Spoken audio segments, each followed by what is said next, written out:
Nous allons parler grève, appel à la grève de la FSU pour le 27 janvier. Nous allons parler éducation. Nous sommes en direct par téléphone avec Henri Noury. Bonjour Henri Noury. Oui, bonjour. Bonjour aux auditeurs. Bonjour à toutes et tous. Alors, on voulait parler avec vous, effectivement, de comment se passent les cours avec le protocole sanitaire. Comment vont nos écoles et comment vont nos enfants, Henri Noury? Écoutez, les cours se passent, les cours continuent. Bon, il y a eu cette semaine d'hybridation dans les lycées, c'est-à-dire qu'il y avait les premières et les secondes qui venaient en alternance. Bon, ça permettait quand même de montrer que les lycées fonctionnent avec des sureffectifs, parce que quand on enlève 500 ou 600 élèves, ça fait des lycées qui fonctionnent normalement, mais enfin, c'est dû à la crise sanitaire. Maintenant, on va reprendre avec les effectifs normaux, mais tout ce que je peux vous dire, c'est que les gestes barrières, ce qu'on appelle les mesures de protection qui sont prises, à savoir le gel hydroalcoolique, les masques, etc. Bon, depuis 2 ans que ça dure, nous, on ne cesse de répéter la même chose, c'est-à-dire qu'il faut des masques FFP2, par exemple, pour les enseignants. Il y en aura, mais pour les volontaires. Bon, après, on dit les masques chirurgicaux, tout le monde doit en avoir. Bon, là, ça va arriver, nous dit-on. Mais si vous voulez, nous, on a toujours été pour que les écoles fonctionnent, que les écoles tournent, que les élèves soient accueillis, mais avec le maximum de conditions de sécurité pour toutes et tous. Et ces conditions de sécurité, elles sont réunies aujourd'hui, Henri Noury? Ces conditions de sécurité, Henri Noury, elles sont rassemblées dans les écoles? Elles ne sont pas suffisamment rassemblées. Ce que je viens de vous dire, c'est que les masques FFP2, ça fait 2 ans qu'on en demande. Ce sont les masques des équipements de protection individuelle.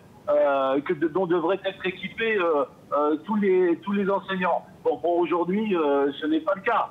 Maintenant, si vous voulez, c'est un problème qui a été soulevé au niveau national. Bon, ici, on voit que l'épidémie est sur la phase descendante. Tant mieux. Ça, on peut que s'en réjouir. Maintenant, l'épidémie, elle dure depuis 2 ans. Enfin, la pandémie, elle dure depuis 2 ans. Les mesures qu'il faut prendre, ça fait 2 ans qu'on les dénonce.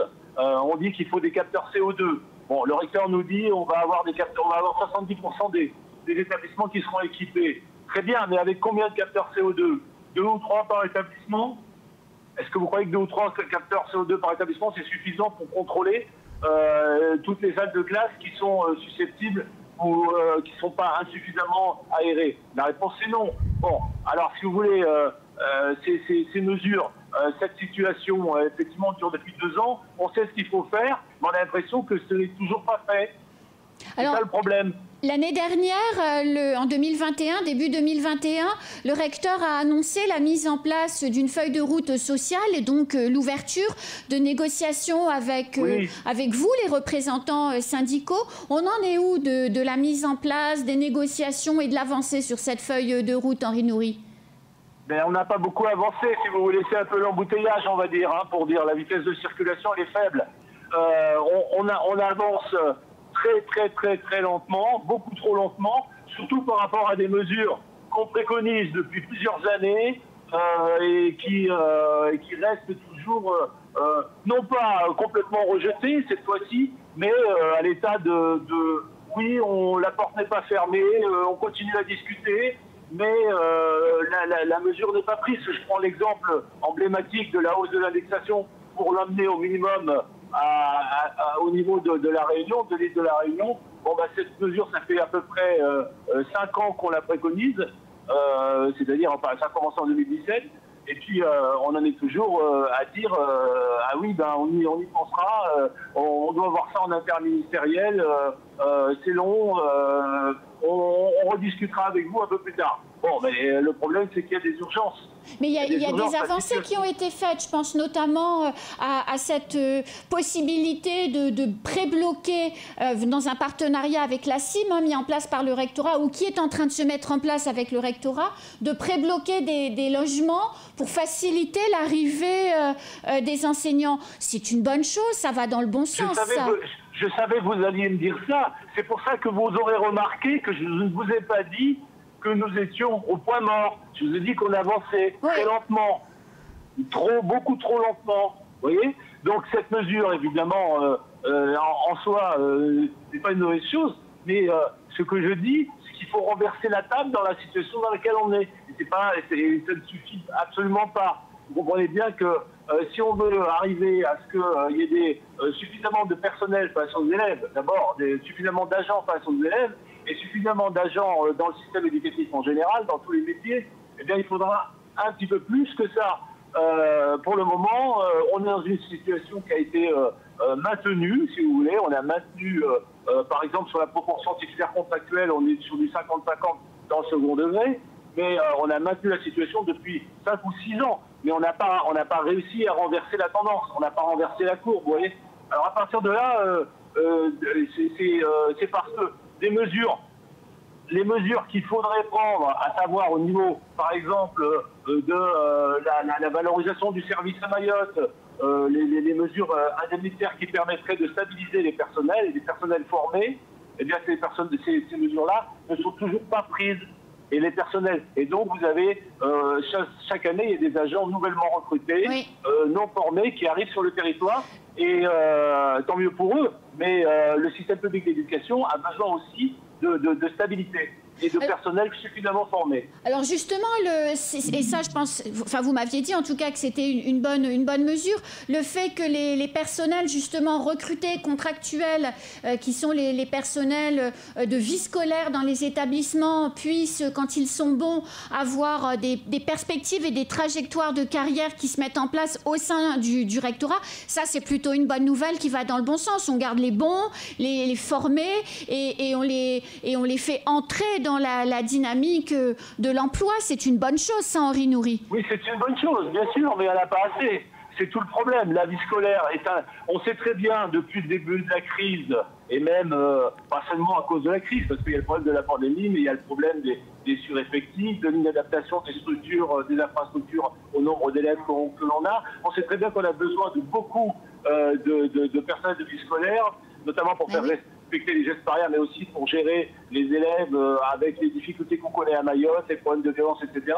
Donc ça fait quand même un bon moment qu'on dit qu'il faut largement recruter dans ces domaines de vie scolaire. Et ça fait un bon moment aussi que on continue sur des recrutements qui sont insuffisants par rapport aux besoins. Alors, voilà. vous appelez à la grève, c'est-à-dire qu'il y a un mouvement national de grève dans l'éducation nationale pour le 27 absolument. Janvier, et vous appelez justement à la grève à la FSU. Oui.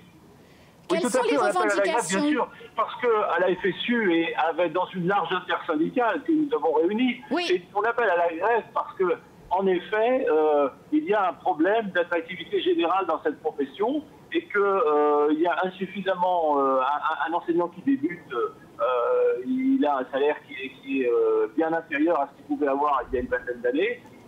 C'est quand même un souci et donc il faut travailler sur cette question des rémunérations de manière générale, alors que d'une manière générale, si vous voulez, pour prendre le niveau national, il y a un refus du gouvernement d'envisager toute mesure d'augmentation du taux d'indice, de l'indice de rémunération de la fonction publique. Ça, c'est un premier point qui nous incite à penser que la profession, les professions de l'éducation sont insuffisamment reconnues, alors qu'elles ont été en première ligne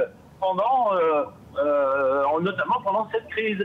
Donc effectivement, les raisons de faire grève sont bien là et elles vont donc entraîner un mouvement important. Alors votre intersyndicale, elle rassemble quels autres syndicats? Eh bien, vous avez vu, il y a FO, il y a l'UNSA, il y a Sud, le SNAC et le SCNCFTP. Voilà.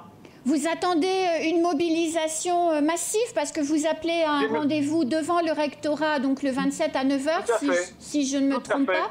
Vous pensez que le mouvement sera suivi? À 9h30. À 9h30, pardonnez-moi. Vous pensez que le mouvement sera suivi, Henri Noury? Je le souhaite. je ne peux pas dire, je ne vis pas dans la boule de cristal, mais en tout cas, nous allons tout faire pour qu'il le soit. Ça, je peux vous le dire.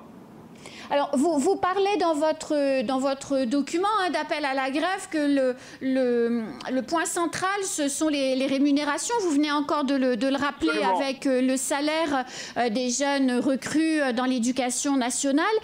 Quand on a préparé cette émission, vous me disiez que vous souhaitiez 52%, une indexation des salaires à 52% et à minima sur ce qui se passe à La Réunion.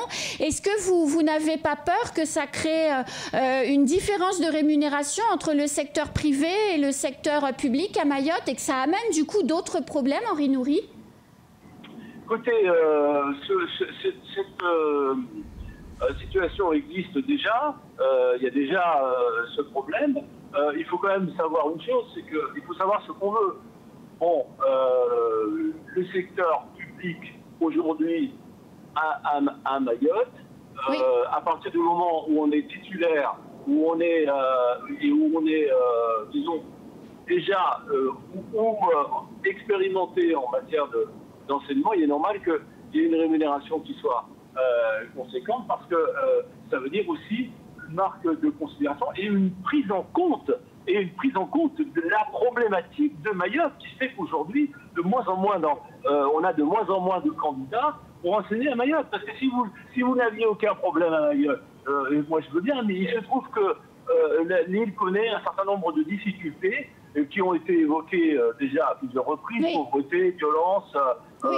Crise sanitaire, qui d'ailleurs ne se limite pas à la question je le dis en passant, de la Covid, puisque on avait déjà dénoncé le fait que le secteur de la santé est insuffisamment pourvu en professionnels à Mayotte, et ça on peut le dire de manière générale.